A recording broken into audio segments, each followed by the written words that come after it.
Hablar de liderazgo en la ingeniería es hablar de decisiones que se toman con método, conocimiento y responsabilidad. Diana Berenice López Valdés ha construido una trayectoria excepcional dentro del sector de la infraestructura, donde la técnica, la gestión y la visión estratégica se encuentran. Ingeniera civil, especialista en geotecnia y pavimentos, perito, consultora y exdirectora del Centro SICT en Sonora, su liderazgo se ha forjado en proyectos de alta complejidad, en la toma de decisiones bajo presión y en la convicción de que la calidad de la construcción es un compromiso social. Hoy, en Revista Construye, conversamos con ella para conocer las decisiones y hábitos que han marcado su camino como profesionista, como líder técnica y como mujer referente en la infraestructura de México. Diana, gracias por esta conversación. Muchas gracias por la invitación. Gracias por considerarme en esta sesión de este 2026. Gracias, Diana. Tu trayectoria abarca investigación, obra, supervisión, gestión pública y consultoría especializada. ¿Cuál ha sido la decisión profesional más compleja que has tomado y que te enseñó sobre liderazgo y responsabilidad técnica? Pues sin duda han sido muchas decisiones difíciles en su momento, ¿no? Que al paso de los años, pues uno va viendo que hay una más difícil en puerta, ¿no? Conforme uno va avanzando en responsabilidades y demás.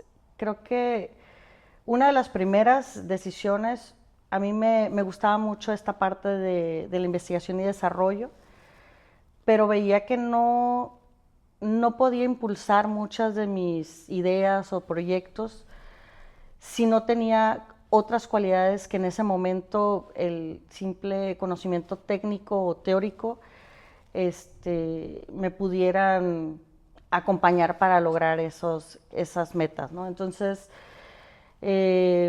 plantearme que el conocimiento per se no era suficiente. Entonces empecé a buscar otras cosas que pudiera complementar mi formación y fue cuando me busqué algunos cursos de coaching, de alta dirección, de otro tipo de habilidades para entender qué me hacía falta para poder estar en otras posiciones y poder tomar decisiones. Ya conforme fui avanzando y se fueron presentando oportunidades, pues cuando entré en algunos proyectos, por ejemplo, uno de mis sueños era estar en una obra de cero, ¿no? Y estar supervisando una carretera. Y la primera, digamos que, disyuntiva era de que no, porque eres mujer, ¿cómo te vamos a dejar en la obra, sola, que andes a medianoche? ¿Cómo va a ser posible, no? Entonces, pues el poder convencer de que pues, uno tenía que enfrentarse a los mismos retos que los hombres en cuanto a temas de inseguridad y demás cosas. Pero en el camino me tocó encontrarme con ingenieros que me dieron esa oportunidad de probarme, de vivirlo y de estar en proyectos, incluso como en la Cadereyta Allende, donde nos tocó supervisar ahí parte de esa obra. Y pues ir tomando decisiones en el momento, aunque tuviésemos un proyecto, los proyectos pues son justamente eso, ¿no? Para plantear bajo las mediciones que se hacen previas, cuáles son las posibilidades que pudiéramos tener de métodos para que la obra funcione de mejor manera, ¿no? Pero sobre la marcha vas encontrando cosas y a la hora de estar supervisando, pues hacer ese acompañamiento de ver qué cosas nos podíamos adelantar a problemáticas que íbamos viendo conforme se iba abriendo las brechas y ir haciendo ese acompañamiento con el resto del equipo, ¿no? La parte de la constructora, la parte de la entidad de gobierno. Diana, y en esta parte de ir descubriendo, digamos, los retos y buscando las soluciones, ¿qué tan difícil o fácil fue para ti que tu voz se escuchara, siendo mujer en este sector y que si tú proponías, te escucharan? Pues justamente el ir aprendiendo que a veces tenías que decirlo de una y 5 veces más, encontrar diferentes formas de plantear los proyectos o las ideas buscar aliados estratégicos, si a lo mejor el compañero no quería, pues buscar a algún otro que te reforzara la idea, en tanto tu voz era escuchada. En algunas ocasiones, pues convencer al jefe, y si no al jefe del jefe, para que pudiera realizarse algún proyecto.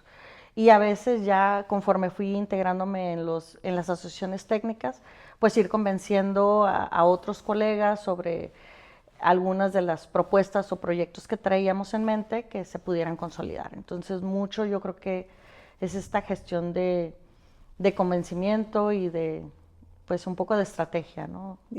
Para ir permeando, ¿verdad? Sí. La infraestructura de calidad no admite improvisación. ¿Qué hábitos personales y profesionales han sido claves para sostener tu credibilidad y desempeño en estos proyectos de alto impacto? Yo creo que sin duda la constancia, la disciplina interna de estudiar, tratar de participar en proyectos, aunque estuviese estudiando, en proyectos donde se estuvieran elaborando las obras. Pues de una u otra manera, el ir acompañando la parte teórica de la práctica, de observar.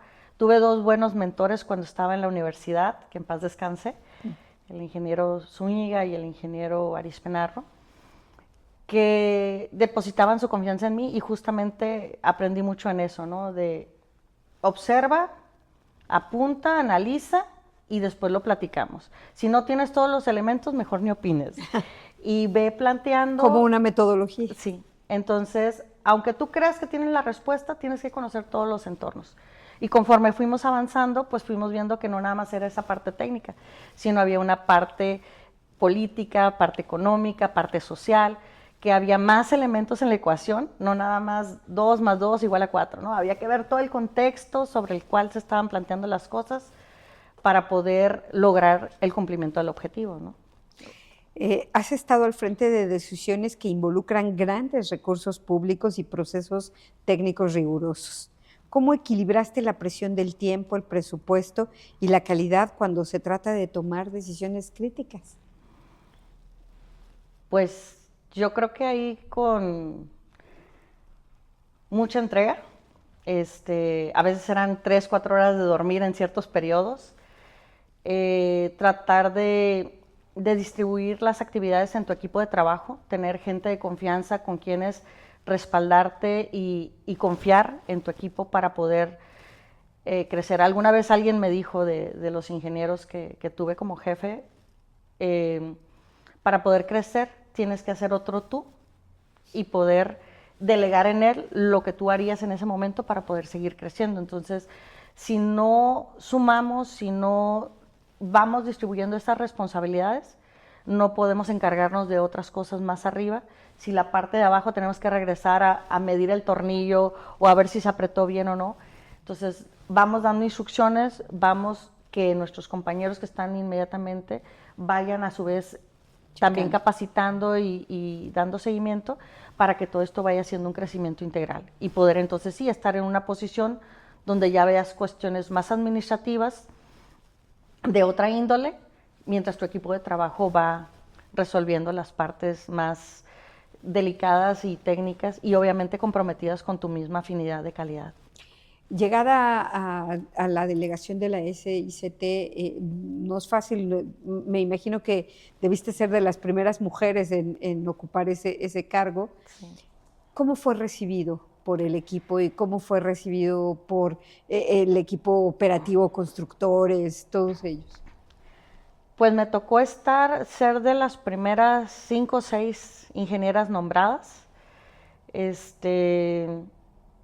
Al principio con gran sorpresa, porque cuando alguien me lo sugirió de qué posibilidad habría para mí era impensable, porque nunca había conocido una directora de centro. Entonces, le digo, a lo mejor en una unidad de servicios técnicos, que era más mi perfil, pues era mi sueño máximo.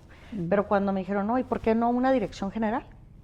Entonces, dije, pues porque yo nunca he conocido una. Entonces, esta ingeniera que me lo comentó, lo puedo nombrar, Marta Vélez, fue una de las primeras directoras de centro. Me dice, pues yo estuve en una. Duré poco, porque también el ambiente político fue muy fuerte con ella y ella sí recibió mucho más presión, por decirlo de alguna forma, que duró poco en el cargo y pues no lo sabía, ¿no? Entonces cuando me comparte eso ella, dije, bueno, pues al menos pues vamos por eso, ¿no? Y un día a la vez, y otro colega me dijo, esto es un puesto más que técnico político,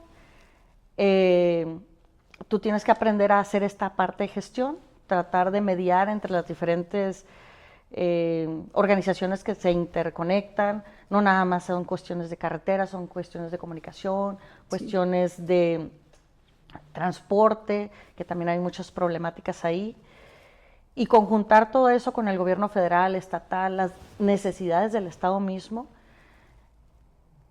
¿Cómo fui recibida por mis compañeros? Algunos de ellos ya me conocían por mi trayectoria técnica. Mi compañero que estaba en la subdirección de servicios técnicos, pues ya habíamos tenido el gusto de colaborar en otros proyectos, en otras épocas. Entonces fue llegar un poquito como a un ámbito conocido, sin embargo. Más armonioso. Hasta cierto punto, porque había algunos que sí y otros que no tanto. Venían con otra visión y también esa parte de que pues no es lo mismo tenerte de compañera que tenerte ya de directora, ¿no? Claro. O porque en algunos otros ámbitos ya de oficinas centrales había gente que tenía muchos años y te decía, no, apóyate en los ingenieros, tú déjaselo a quien sabe, ¿no? Entonces, sí, el poder decir, ok, aún y con la trayectoria que teníamos, volvemos al punto, ok, yo puedo no conocer el tema, pero tengo un residente que ha estado desde que salió de la escuela en obras de construcción de carreteras. Está un subdirector de obras que ha estado en proyectos carreteros. Entonces, si yo fuera una neófita, tranquilamente descansaría sobre el conocimiento técnico y su desarrollo que han tenido profesional para delegar. Sin embargo, para ese momento yo ya contaba con una certificación como supervisor en concreto con el American Concrete Institute, el ACI. Entonces le digo, pues no podemos tener problemas en ese ámbito, ¿no? Entonces, darnos esa oportunidad, gestionar con quienes estaban a cargo, el que dejaran que nuestro equipo de trabajo funcionara y que no fuera mi figura femenina un obstáculo para avanzar y dejar a mis compañeros que llevaran ese propósito, ¿no? del proyecto. Diana, ¿qué momentos de reto o duda marcaron un antes y un después en tu trayectoria y cómo influyeron en la líder que eres hoy? Igual, hay varias situaciones. Yo creo que una de las que más me ha marcado fue justamente esta experiencia, ¿no? De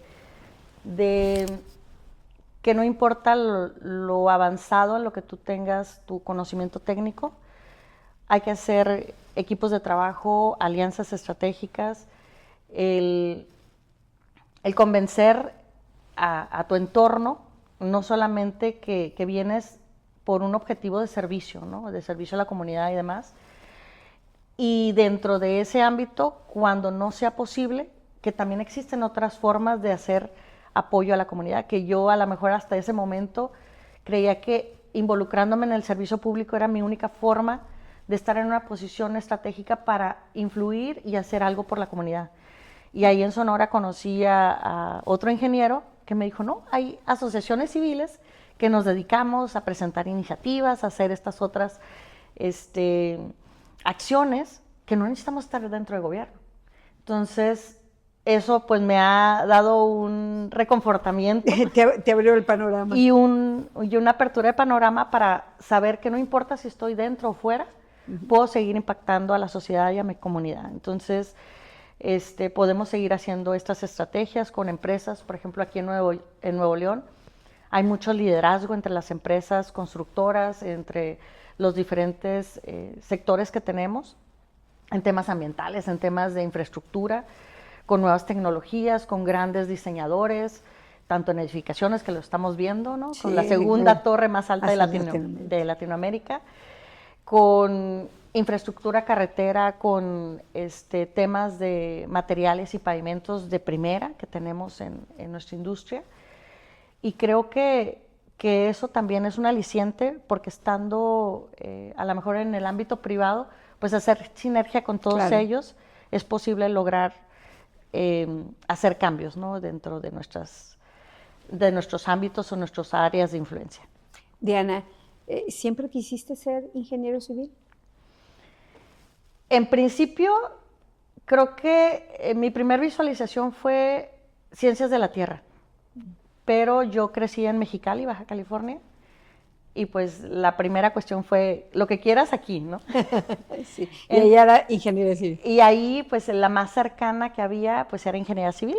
A ver, tenía geología, suelos y algunas otras materias que no sabía de qué se trataban, pero sonaban interesantes, ¿no? Como este tema de las vías terrestres.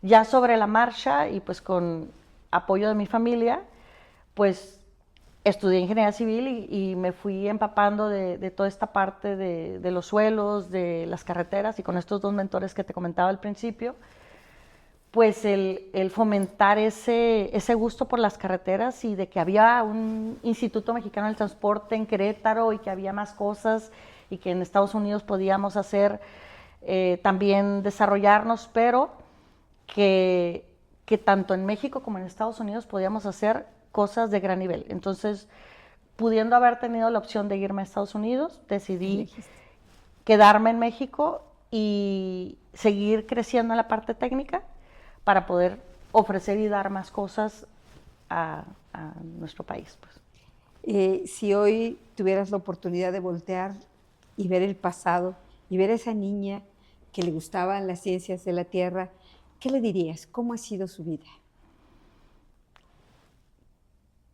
Que confíe en lo que venga, que confíe en parte de lo que está marcado para uno, porque hay otras aventuras que podemos incursionar, y dentro de lo que estuve desarrollándome, pues soy geotecnista. Entonces, y fui sumando esa parte de mi gusto por ciencias de la Tierra, que abarca mucho más otras cosas. Sin embargo, se compenetra con esta parte del conocimiento de los suelos, de la geotecnia, de las rocas, y en todo este tema de que me fui desarrollando de los materiales, pues fui subsanando ese gusto y esa necesidad, ¿no? Porque uno voltea a las otras disciplinas y que también puede ser copartícipe de todas estas otras áreas de la ingeniería, que cuando hacemos grandes proyectos de infraestructura los necesitamos, ¿no? Entonces, el que te platiquen, el que compartas, directo o indirectamente podemos hacer estas alianzas y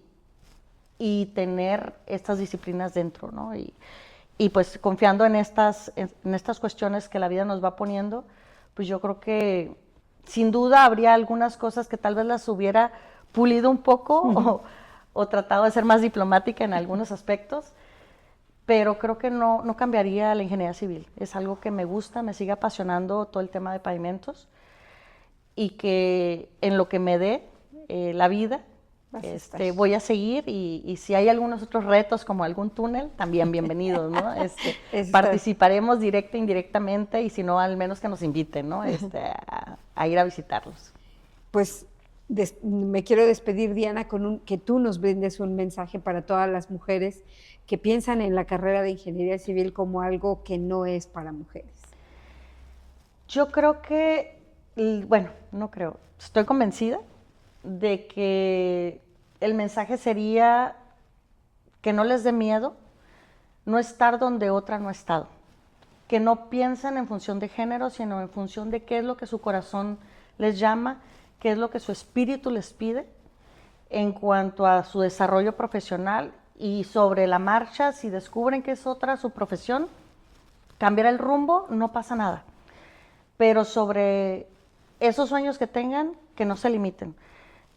Alguien decía, ni como en este momento, ¿no? Ni pensar ser directora, y pues resulta que hasta llegamos a hacerlo, ¿no?